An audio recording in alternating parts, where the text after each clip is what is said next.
Hello, Neil and Allan. How are you guys holding up today? We are actually having fun because we keep meeting journalists who were Sandman fans who want to tell us that they're happy. And that's a wonderful thing to have. No pressure. Well, yes, I'm included in that happiness. So thank you so much. And Neil, I will start with you because 30 years ago, you wrote this amazing, stories. And then here we are 30 years later, and you finally relented. You went, all right, I'm going to give you a series. Why now? Why was it the right time?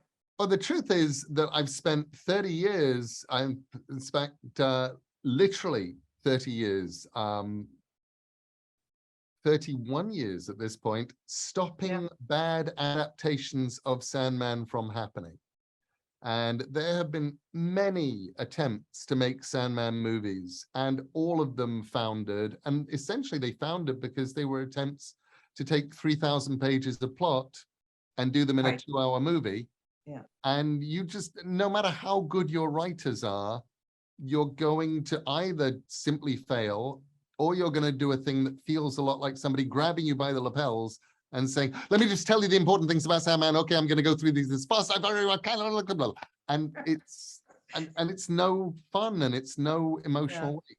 So what happened was a few years ago, David Goyer approached Warner TV, and said, I think it's time to make a big streamer Sandman. Yeah. And we need the most important thing for David was to say, Neil needs to be a part of it.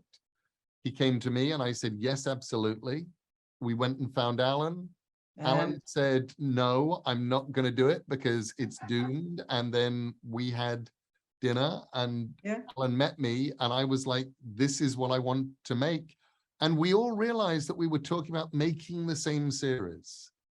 Yeah. And it was that fact that there was no disagreement. There was no feeling that any of us was talking about a different thing. We were all talking about this same thing.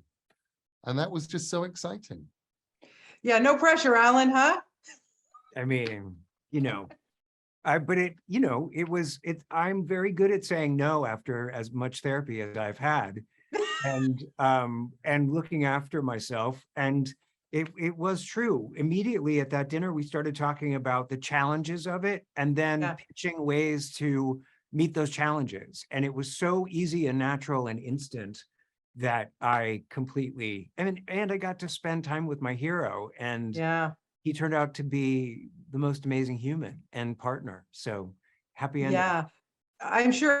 Why do we resonate with these characters? I mean, when you look at it, the Endless are such a dysfunctional family, but yet they're pretty normal because aren't we all dysfunctional?